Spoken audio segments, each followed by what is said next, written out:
sekarang ini mekanisme pendanaan seperti itu sudah diminati tidak oleh pihak swasta karena mungkin dari lembaga multilateral, dari lembaga pembangunan itu ada, tapi swasta sudah mengerti nggak kepentingan bisnis untuk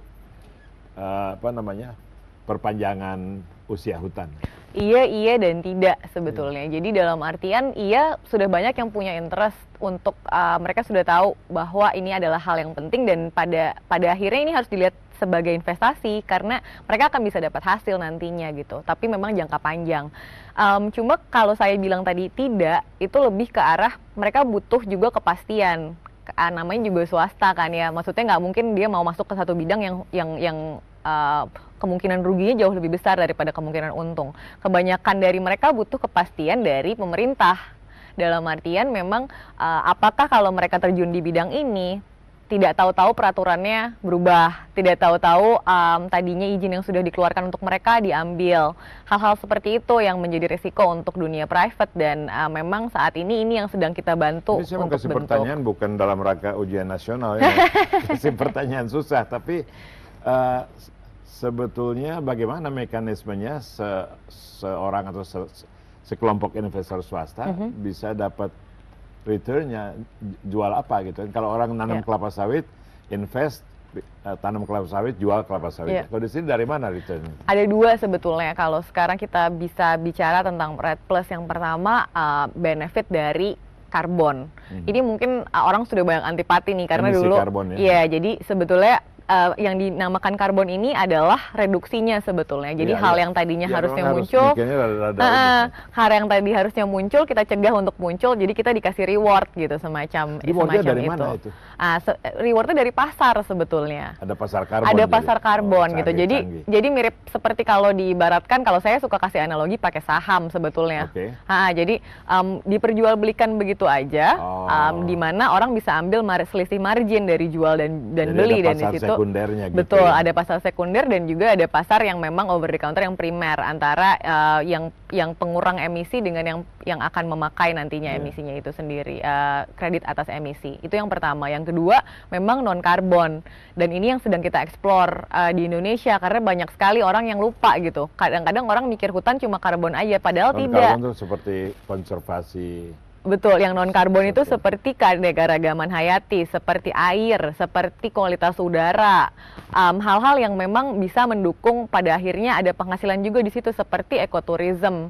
Kalau mau kasih contoh bisa di Costa Rica dan di Meksiko gitu, salah satunya yang sudah sangat berhasil dengan konsep ini, di mana mereka memberikan fee yang lebih untuk pengguna air misalnya, dan fee itu akan digunakan pada akhirnya untuk melestarikan lingkungan di mana air itu diproduksi di atas di orangnya ya harus berpikir dengan cara bebas ya, soalnya dari zaman dulu dia tahu kalau orang punya konsesi hutan dia bisa kaya karena nebang pohon, jual kayunya, tanam kelapa sawit.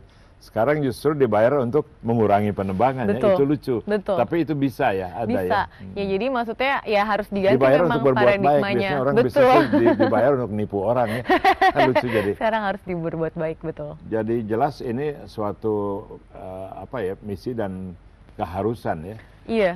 Tapi tadi pendanaan itu untuk memungkinkan kita instead of 26% bisa mengurangi 40%. 41. Worst case-nya gimana? Kasus terjelek kalau dana itu tidak masuk, apakah program ini, REDD ini bisa berjalan?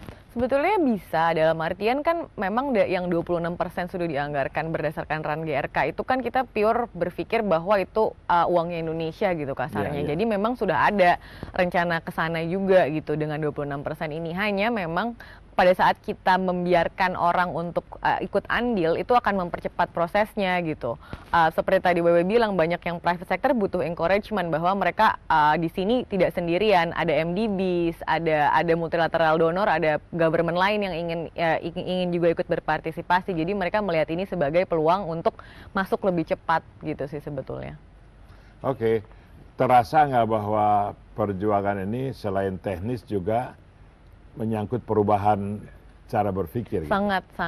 Karena ya selama ini orang kan melihat seperti tadi yang gampang aja gitu, ekstraktif industri datang ambil, jual, ada hasilnya. Kalau ini kan kita harus mikir, oh ini harus divaluasi dulu, berarti berapa sih harga orang utan gitu, berapa sih harga suatu spesies tumbuhan, semuanya harus divaluasi ulang dan orang harus bisa melihat itu sebagai bukan sebagai hal yang untuk dimanfaatkan cuma-cuma saja, tapi memang ada daya dukung, daya tampung, dan daya lentingnya gitu masing-masing ekosistem. Daya lenting? Iya. Baru dengar apa tuh daya lenting? Daya lenting itu jadi maksudnya kalau misalnya kita melakukan sesuatu eksplorasi atau eksploitasi di suatu ekosistem, dia ada ambang batas di mana dia akan bisa memperbaharui dirinya lagi. Tapi kalau lewat ambang batas itu udah rusak.